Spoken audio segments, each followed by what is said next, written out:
Congressman, good morning. Good morning, Chris. So I've got to start with what we heard from Mick Mulvaney, admitting the president was involved in a quid pro quo with Ukraine, before he took it back, that is. I mean, even Sean Hannity on Fox called Mulvaney's statement idiotic, and Adam Schiff, the chair of your committee, says things went from very, very bad to much, much worse. So what's your take? What do you think Mulvaney's statement means for the impeachment inquiry? Well, Chris, so first of all, as everybody knows, we've been spending days and hours between 8 and 12 hours at a shot, oftentimes without lunch breaks, deposing witnesses. And I frankly couldn't help but come away from yesterday's development with the thought that maybe we just need to shove a few of these guys out in public and stick a microphone in front of their faces and they'll do all the work for us.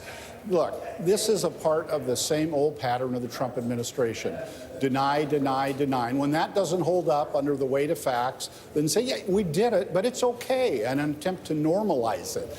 Look, the other thing that is important to reinforce that Jeff mentioned, and I think we can't say this often enough, the quid pro quo isn't necessary for there have been a crime committed. The very solicitation, the very act of solicitation of President Zelensky to involve himself in the 2020 presidential election on behalf of President Trump was itself a violation of law. As you well know firsthand, this week, current and former Trump officials gave depositions behind closed doors. Fiona Hill, George Kent, Michael McKinley, George Sondland yesterday. And I know you sat in on sessions with Sondland, Kent, and Hill. Given what you heard from them, and add in, I guess, this stunning admission from Mick Mulvaney, what's the next step for Democrats? Does it accelerate the process in any way? Yeah, I was there for almost every minute of all four of those, as a matter of fact, Chris.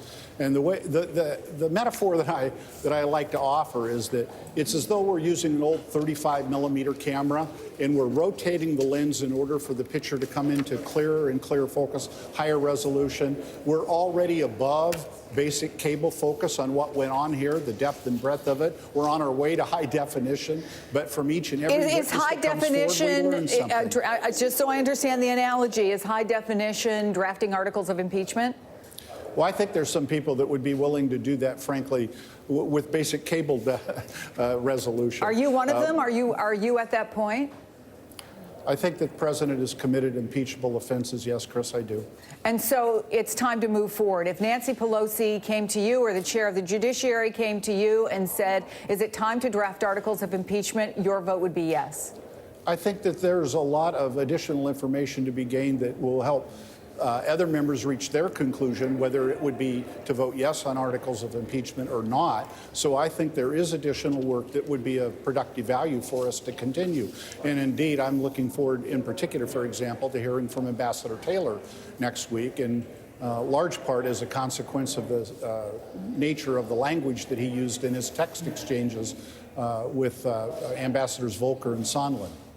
I want to also ask you about something that was new reporting this morning in the Washington Post. They say that in that closed-door session on Tuesday, George Kent told investigators that he raised alarms back in 2015 about Hunter Biden's Ukraine work, quote, but was turned away by a Biden staffer.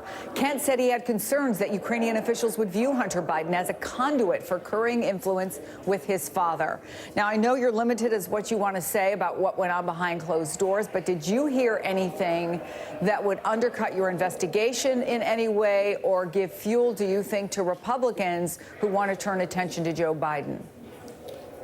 So Republicans don't need much in the way of fuel in order to amplify, exaggerate, and extend way beyond its actual import.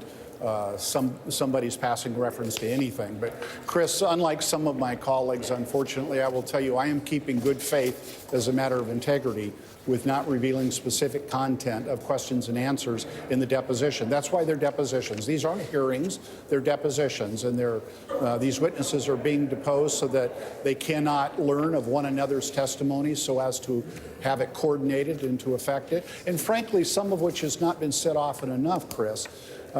This is taking place on an unclassified basis, but in a secured compartmentalized information facility, because many of the witnesses that we have come forward do in fact have top secret security clearances, and some of the material that we get into can border in that, and we don't want an accidental revelation of classified material and deposing them and then allowing us later to make sure that that's not included in the record, which will be made public, is part of why we're deposing them.